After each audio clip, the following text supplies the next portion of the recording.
We are back on Taking Care of Business on Kern Radio News Talk 1180. Our guest by phone is David Valadao, 30th District Assemblyman. Hey, David, you mentioned that the unions are in favor of this high-speed rail, but who says the unions are in the United States or in California specifically are going to get the jobs? We haven't seen that, and that's one of the concerns as well. Obviously, we want Americans to get the jobs. We want Californians to get the jobs. But there's always going to be some type of construction job alongside of it, even if it's not laying down the track, because it might be a foreign country. No one in California really knows anything about high-speed rail. But there's a lot of projects that go alongside of the buildings, infrastructure around, moving around the project, if it's an overpass or whatever grade separation it may be. There's always something out there that needs to be built. So there is an opportunity for them to have the jobs, but some of the jobs. But they are the big driving force behind this. Up here in Sacramento, every time there's a press conference, anytime there's anything going on, labor's the first one there to show up and say, hey, we need this thing, and they're ready to fight for it. Well, I've seen the people that have supported it, at least in this area, the Kern County area, are only the people who are contracted currently to do work for the organization or are in line to possibly get some kind of work out of it. I haven't seen the general public come forward and say they really want high-speed rail. That's a good point. The only people that are lined up to support the thing are the ones that are on the take, the ones that make money off the project. And most of those would be unions and people that have contracts with them to do work at this point, right? Consultants are another one. Consultants have done very well on this project. Oh, wow. How do I become a consultant to high-speed rail? I must know something. Well, that's debatable. Yeah, well, yeah. So, David, are they going to go through with this thing? I mean, the high-speed rail, is it, on our end of it down here, you keep on hearing people in communities say, no, we're not supporting this. Is there enough push from labor and other special interests to get this thing through? Are they actually going to build it? The best odds I've heard so far is 50-50.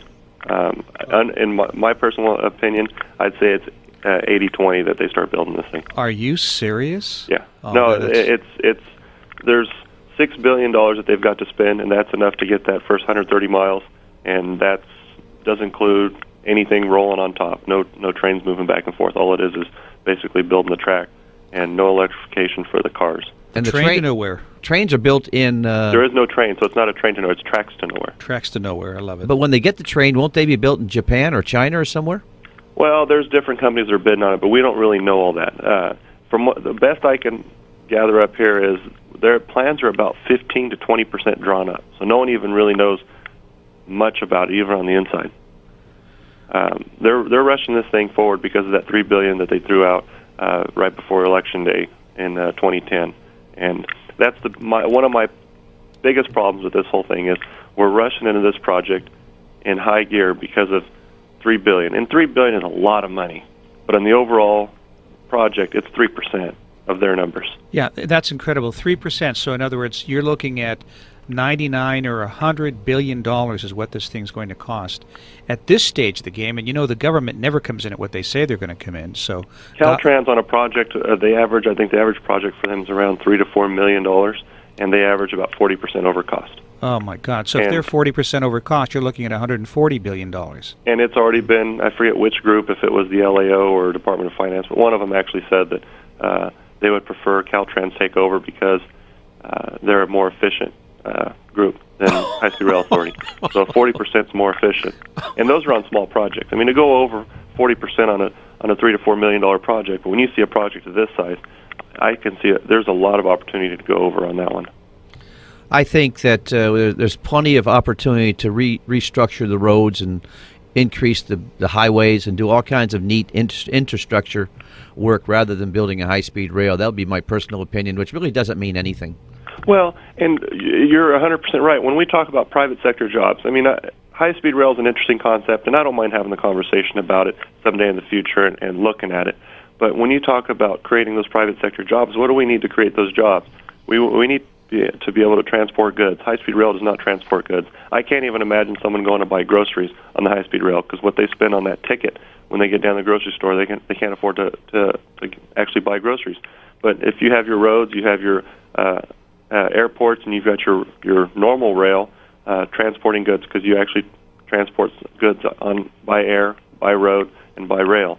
But high-speed rail doesn't do any of those. We're having a conversation with 30th District Assemblyman David Valadao. So, David, question. You are running for Congress. Yes, sir. What district? It'll be the new 21. Okay. Who's your competition?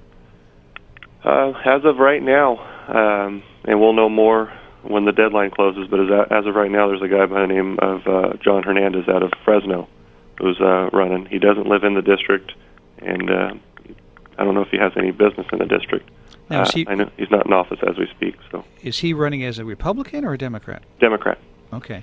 So as far as Republicans, I'm the only one, and Democrats, there's only one. There might be a second one. We're not sure, but we'll see what happens there. But the race actually seems to be going really well. We're working really hard. People in the community are very excited about it, and really looking forward to winning this.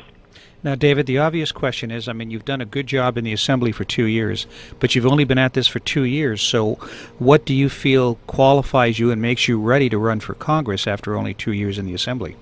Well, and if you look at my Assembly as a reason to be qualified, I think my private sector experience, the fact that I own a business, the fact that I've been outside of in the private side my whole life, other than these 2 years, I think is what gives me the qualification to run for office.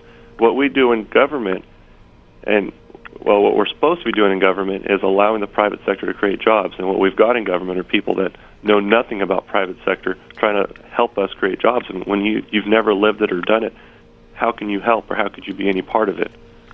We need more people in office that understand it, that have done it and seen it for themselves, and can understand how government can get out of the way so private sector can create those jobs. And I think I'm probably the best qualified to do that. That's why you're running for Congress. Yes, sir. You don't think that those talents would be just as well served here in California by running another term? And that was a very tough decision for me. When we looked at and when I was approached about running for Congress, we sat down and thought about it and talked about it. My wife and I looked at the schedule because I've got a young family, and where could I be most effective for my constituents, and being in a position where you're in the majority and not just sitting there and watching me get run over in Sacramento was one of the things that made me decide to run for Congress. Well, as of right now, you're in the majority, but that doesn't mean you'll be in the majority if you should get elected. Well, and you're right. That's true. And the majority and goes back and forth all the time. And no matter where you are in Sacramento and D.C., there's always that opportunity you'll be back, and so you're always relevant. I think people will be a little more willing to work with you. In Sacramento, it's a little tougher to gain the respect because you'll always be the minority, at least in what anybody can see in the near future. Yeah, in the foreseeable future. So one of the things you're running on, obviously, are your accomplishments in the last 2 years. Well, I think I'm running more on my business experience more than anything. Okay. What accomplishments have you had in the last 2 years in the Assembly? Well, we've been able to, as much as we can. I got one bill passed and signed. I'm proud of that. But what I've been able to do is work with other members and get some bills changed or fixed or even stopped that were bad for business in the community. And we've done our best at that. But obviously, it's tough being in the minority up here to stop all of them. I mean, I would have loved to have stopped RPS. I would have loved to stop this high-speed rail, at least slowed it down until we can sit down and think about it a little more. What's the other ones that we're looking at? We've also got the bills on unionization of farm workers, card check, stuff like that we were able to stop. So there's always something that we were able to do, and I'm happy I was part of that. Well, I wish you a lot of luck as you run for Congress, but I'm going to be sorry to see you go because California really needs people like yourself to, as you point out, stop the Democrats from making this a welfare state. Yeah, no, and I think we've got great candidates. I think we'll be able to keep the seat, and I'll still have all the connections. You still have, you've got Shannon Grove. Shannon Grove's a very strong voice in Sacramento. Yes, she is. She's a strong voice everywhere. But she'll be there, and we'll still be working together. And we've got a lot of other members in Sacramento that I have great relationships with. So I'll still always have a line in to see what I can do from where I'll be at. But when you look at what D.C. does, what Washington's done, especially like on high-speed rail or water infrastructure, any of the things that are important in my district to look, or any projects that are going on, Washington, D.C. has such an impact because the money comes from there typically to fund these projects. And when they've sent that money to build high-speed rail instead of water infrastructure, I blame the Democrat that was in office that wanted that or used that to get reelected. And I think that's one of the reasons why D.C. is so important. When you're there, you can direct some of that money in the right direction. If it's going to come your area, you want to make sure it's spent on things that are good for your district. Yeah, and you've been a voice for water and have been a voice against the high-speed rail. And David, I appreciate you in the last 2 years. You've done a great job, and we wish you nothing but the best in the future. And I think you're going to make a pretty good congressman. Thank you. Appreciate that. I need to be I'll reserve my vote, David. Well, David, thank you for the time. I know you had to squeeze us in this morning, and we'll be talking to you again soon. Yeah, I appreciate the time. Thanks for having me on. Thanks, David. Bye-bye. We'll be back in a moment on Taking Care of Business on Kern Radio, News Talk 1180.